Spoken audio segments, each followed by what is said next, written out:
A black hotel maid answered a call in Dutch in front of a millionaire. The next day, he sent for her. Zoe's cell phone rang as she cleaned. The floor of the luxurious lobby of the Grand Plaza Hotel. Normally, she would never answer during working hours. Rule number 1 from Manager Richards, especially for cleaning staff. But she recognized the number. It was the university, after 6 unsuccessful attempts, to get a scholarship for her master's program in linguistics. This call could change everything. One moment, she whispered to herself, hiding behind an ornate marble column. That's when her life changed in seconds.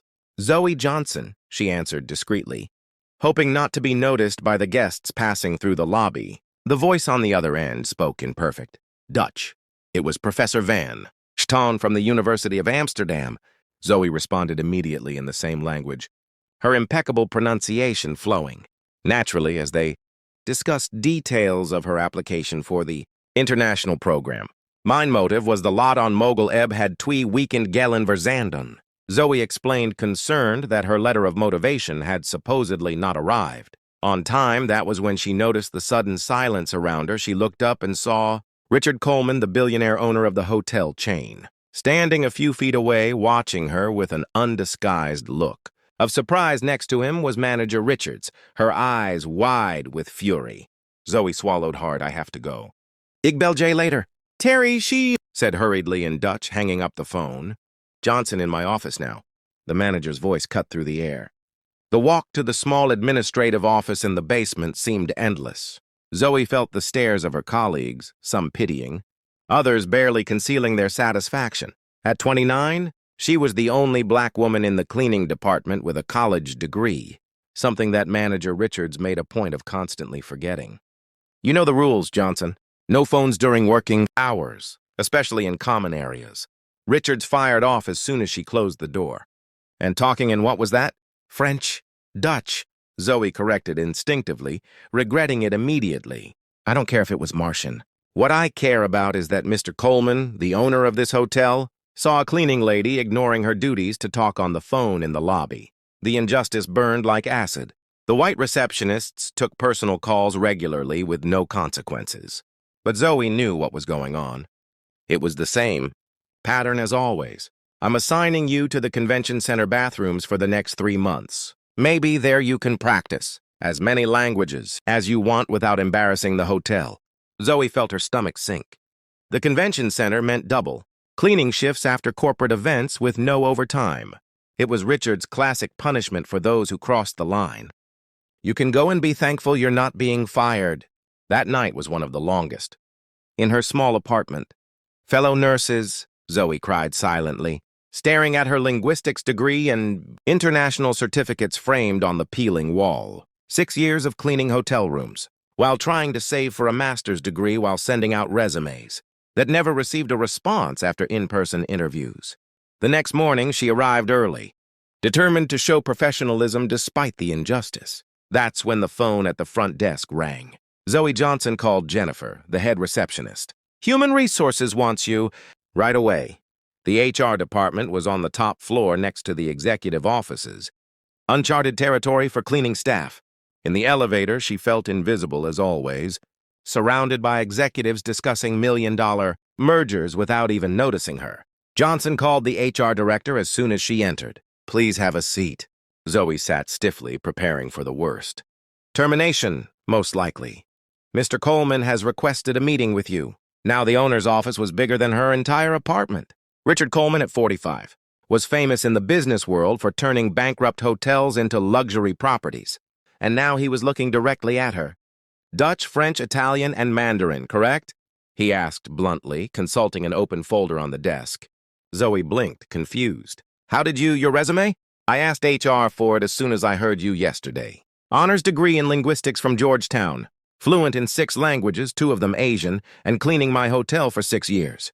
What Zoe didn't know was that this moment was no coincidence. What no one in that hotel suspected was that behind that phone call in Dutch was a much bigger story, an unlikely connection that would not only transform Zoe's life, but expose a system of discrimination that for years had kept extraordinary talent hidden behind brooms and cleaning products. If this story of prejudice in the workplace stirs your indignation, sign up to find out how a simple phone, call in a foreign language, would become the catalyst for a turnaround that not even the most powerful billionaire could have predicted. For a few seconds, the office was completely silent. Zoe stood still, her mind processing what she had just heard.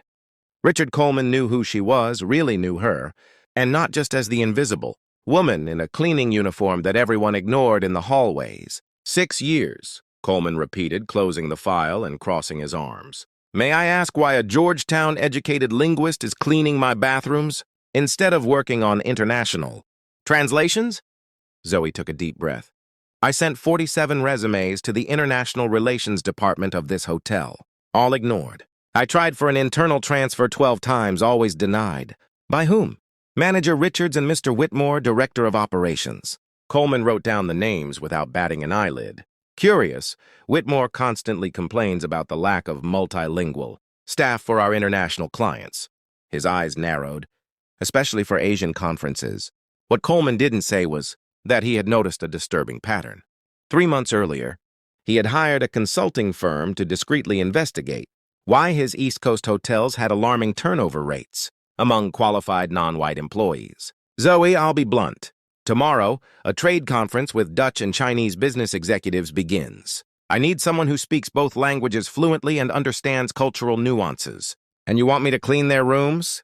Zoe asked, unable to hide her sarcasm. Coleman smiled briefly.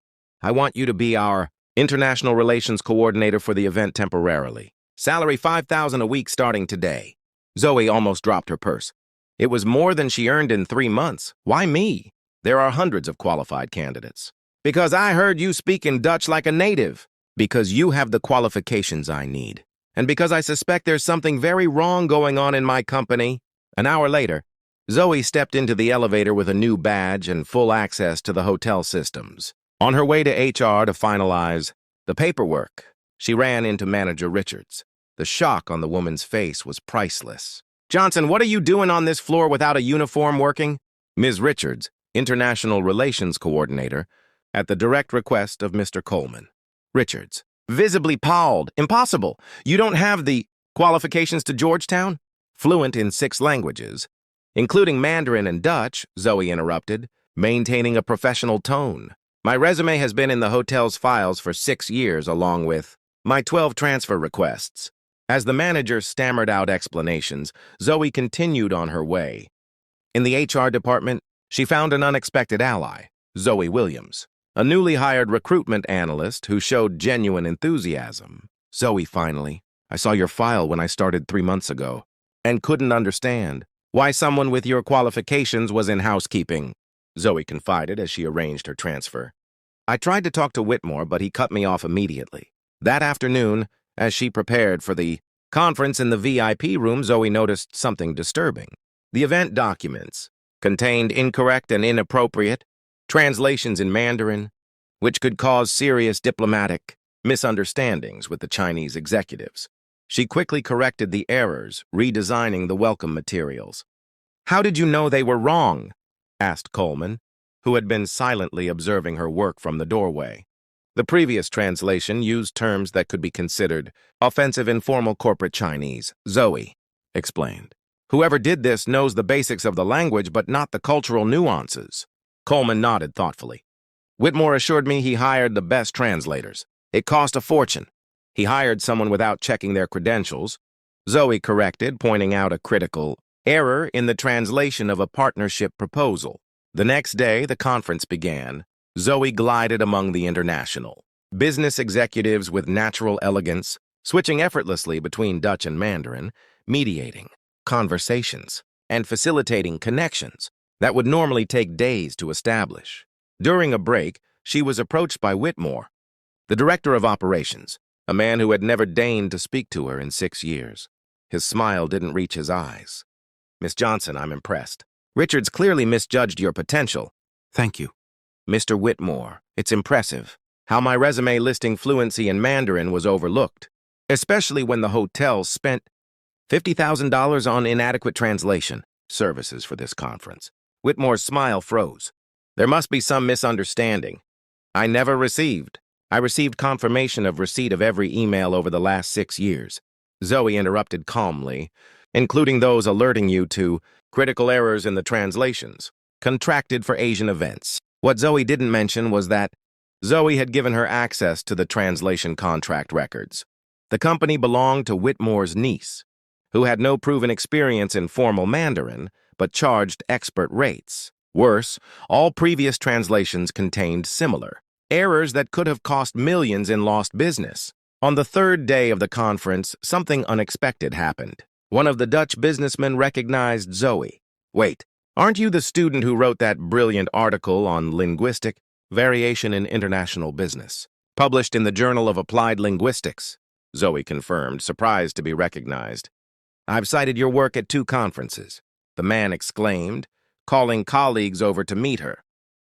Coleman watched from afar, noticing how Whitmore seemed increasingly uncomfortable. What the director didn't realize was that while he smiled and talked, Zoe was weaving a web that would reveal not just isolated mistakes, but an entire system of institutionalized discrimination and corruption that had kept talents like hers suppressed. While inflated contracts were directed to unqualified people, what no one at the Grand Plaza Hotel realized was that the black cleaning lady who answered a call in Dutch wasn't there by accident. Behind that seemingly simple department transfer, a plan was unfolding that would not only change Zoe's life, but expose a system of discrimination that affected dozens of employees. The question was no longer whether she could prove what had happened, but how devastating the truth would be when it came to light. On the morning of the 4th day of the conference, the Grand Plaza Hotel was buzzing with energy. Zoe's initiative had generated preliminary contracts that exceeded all expectations. As she walked through the lobby, she noticed something disturbing. Whitmore was leading a young woman, clearly nervous, to the executive elevators.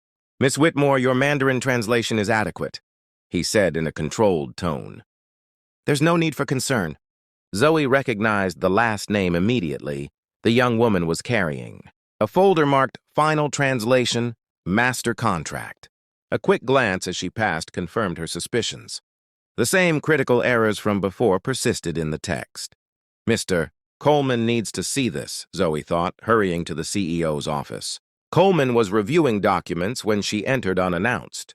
"Zoe, what's going on?" "Whitmore is replacing my correct translations with flawed versions done by her niece," Zoe explained, showing him screenshots on her phone. "And I have proof that this has been going on for years." Coleman stood up abruptly. "Are you absolutely sure?"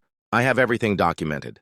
What's more, I found records of inflated payments to her translation company, 3 times above market rate, while qualified candidates like me were systematically rejected." As they spoke, Zoe from HR rushed in. "Mr. Coleman, sorry to interrupt, but I found something you need to see right away," she said, handing him a folder. "Hiring records for the last 5 years. Consistent pattern of rejecting qualified non-white candidates, especially women." Coleman flipped through the documents, his face hardening with each page. The outside investigation had detected something. "But this is systematic." At that moment, Whitmore entered the office without knocking, interrupting the conversation. "Richard, the Dutch are ready to sign, but they're asking about some inconsistencies in the translations." Johnson must have mixed something up. The silence that followed was icy. Coleman walked slowly to the door and closed it. "Thomas, I'm seeing payment records for $50, Zada for incompetent translations, while we have qualified employees cleaning bathrooms," Coleman said, her voice dangerously calm. "Any explanation?" Whitmore palled visibly. "I don't know what you're talking about. We hire the best." Her niece, Thomas Coleman, interrupted with zero experience in formal Mandarin. "She has a certification fake." Zoe finished placing a printed email on the table. "I just confirmed with Peking University they never certified Ashley Whitmore." Whitmore shot Zoe a look of pure hatred. "You're nobody. A cleaning lady who thinks she can play with the big boys. PhD in applied linguistics from Georgetown," Zoe corrected calmly. "With 6 international publications, all in the HR files, you've lost repeatedly." Thomas Coleman interjected. "I've called an emergency board meeting in 30 minutes. By then, I want her resignation letter on my desk." "You can't be serious," Whitmore laughed nervously. "Because of this, choose your next words with extreme care," Coleman warned. 2 hours later, the executive auditorium was packed. All managers, supervisors, and directors had been summoned urgently. In the front row, Dutch and Chinese business executives waited curiously. Richards, the cleaning manager, looked confused. Sitting next to other department managers, Coleman took the stage, Zoe at his side. Today, we discovered a systematic scheme of discrimination and nepotism that has cost this, he announced gravely. For years, managers such as Thomas Whitmore and Sarah Richards have implemented unofficial policies that have harmed not only our employees, but also our bottom line. A presentation began behind him showing comparative charts of employee qualifications versus positions, hiring and rejection statistics by race and gender, and overpriced contracts with companies linked to managers' family members. Ms. Johnson, whom some of you knew only as a cleaning lady, saved our company from a diplomatic and financial disaster this week, Coleman continued, by correcting translations that would have cost millions in contractual misunderstandings. The Asian businessman nodded in recognition, some applauding quietly. As a result of this investigation, Thomas Whitmore has been terminated for cause, Coleman announced. Sarah Richards is suspended, while we complete our investigation into her involvement, and effective immediately. We are implementing a complete audit of all hiring and promotions over the past 5 years. The room fell into shocked silence. Richards, now pale, stared at the floor. And finally, Coleman smiled slightly. I am pleased to announce that Dr. Zoe Johnson is being named our new Global Director of Internal Communications, overseeing all of our multilingual operations. The auditorium erupted in applause, some hesitant, many enthusiastic, especially from the cleaning crew sitting in the back, who applauded with tears in their eyes. As she left the stage, Zoe noticed Whitmore being escorted out of the building by security guards. His face contorted into a mask of impotent rage. As he passed Zoe, he muttered, "You won't last a month." Zoe just smiled serenely. In the pocket of her newly acquired blazer was a recording device, the same one that had captured every threat and racist comment Whitmore had whispered over the past few days as he desperately tried to cover up his scheme. That night, in her new office overlooking the city, Zoe finally allowed herself to cry. They weren't tears of sadness, but of deep catharsis. 6 years of cleaning hallways while her potential was denied. 6 years of your resume must have gotten lost. And maybe you're not a good cultural fit. She picked up the phone and called her mother, who had sacrificed everything to pay for her education. I did it, Mom, she said simply, her voice breaking. What no one at the Grand Plaza Hotel could have predicted that day was that the real transformation was just beginning.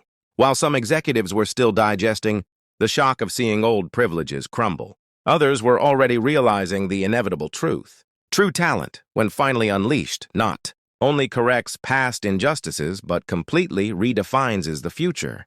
The fall of Whitmore and his discriminatory scheme was only the first chapter in a complete overhaul that would shake the foundations not only of that hotel, but of the entire American hotel industry. And it all started with a simple phone. Call in Dutch. 6 months had passed since that fateful day when Zoe answered a call in Dutch, in the lobby of the Grand Plaza Hotel. What had once been an isolated case of personal justice had turned into a silent revolution in the American hotel industry. Zoe's office on the 32nd floor now overlooked all of Manhattan. A discreet plaque on the oak door read, Dr. Zoe Johnson, Vice President of Diversity and International Relations. The salary was 5 figures monthly, not annual. But the real power lay beyond the title or financial compensation.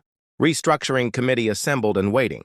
Dr. Johnson announced Zoe, now her executive assistant and close friend. All regional managers are on the conference call.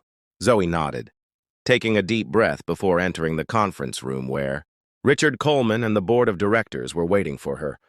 It was the day of the final presentation of the Invisible Talents program, a personal initiative Zoe had developed to identify and promote qualified employees who were systematically overlooked throughout the hotel chain. The results of the pilot program have exceeded all of our expectations, Zoe began, presenting the numbers on the screen. In just 6 months, we identified 147 employees with skills in languages, finance, management, and technology who were in roles well below their capabilities. 83% of them Black, Latino, or from other minority groups. Coleman nodded approvingly. The program had been his first demand when accepting the promotion. Not just fixing his individual situation, but changing the entire system. Most impressive, Zoe continued, is the financial impact. Outsourced translation costs are down 78%. International customer satisfaction is up 42%, and our diversity ratings are now at the top of the industry. All this while providing real opportunities to people who are already on our payroll. Across the country, Sarah Richards watched the conference broadcast from a small hotel in California. After an extensive investigation, she had escaped termination by accepting a demotion and transfer. Now she managed the laundry at a second-rate property, a daily humiliation for someone who had once rejected talent based on prejudice. The next expansion of the program will include an internal mentoring system, Zoe explained. Each promoted talent commits to identifying and supporting other employees with potential. Thomas Whitmore was not attending the conference. After his dismissal, no luxury hotel would hire him. Allegations of systematic discrimination and embezzlement had permanently tarnished his name in the industry. Rumor had it that he was now working as a night manager at a roadside motel in Arizona. His niece Ashley had had to return all her inflated payments, complete a professional ethics program, and was now studying Mandarin ironically with a scholarship created by the Coleman Foundation for Inclusive Language Education. In closing, Zoe said, turning directly to the camera, that broadcast to all properties in the chain. I want to share something personal. She paused, letting the silence fill the room. When I was little, my mother worked as a maid in a hotel like this one. She had a college degree, but she never got a job in her field. She always told me, Zoe, no matter how much they try to make you feel invisible, your worth is not dependent on their recognition. Zoe took a deep breath, maintaining her composure. My mother passed away believing that some doors would never open for people like us. She never lived to see this moment, to see that her sacrifice was worth it. Across the room, several executives, many newly promoted through the program, wiped away tears discreetly. The true power of a company isn't how much it makes, but the potential it unleashes. For decades, the hospitality industry, like so many others, buried extraordinary talent under service uniforms, assuming that people of certain colors, accents, or backgrounds were only fit for invisible roles. Coleman stood up, applauding, followed by the entire room and hundreds of employees watching remotely. Later that day, Zoe received an envelope in her office. Inside was a postcard from Amsterdam and a letter from a University of Applied Linguistics, offering her a position as a visiting professor. Professor Vanton, who had made that fateful call in Dutch 6 months earlier, had followed her meteoric rise. Ironically, Zoe thought as she looked out the window at the city, I have Richards to thank for punishing me that day. If she had simply given me a warning, I might still be cleaning the same rooms, my degree gathering dust.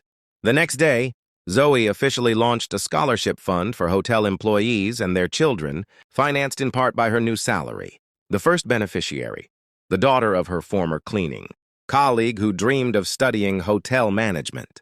What began as a phone call in Dutch had sent ripples that now spread far beyond that hotel, far beyond that industry. The message was clear. Talent exists everywhere. What is lacking are opportunities and recognition. True justice is not just punishing those who discriminate, but rebuilding entire systems so that prejudice has nowhere to hide. Zoe's sweetest revenge was not seeing her antagonists fall, but watching hundreds of people like her finally rise. If this story moved you and Maid, you reflect on how silent prejudice can stifle extraordinary talent, leave your comment and don't forget to subscribe to the channel for more inspiring stories about people who have turned injustice into platforms for real change. After all, the greatest lesson Zoe teaches us is that true greatness isn't about overcoming barriers alone, but about ensuring the doors remain open for everyone who comes after.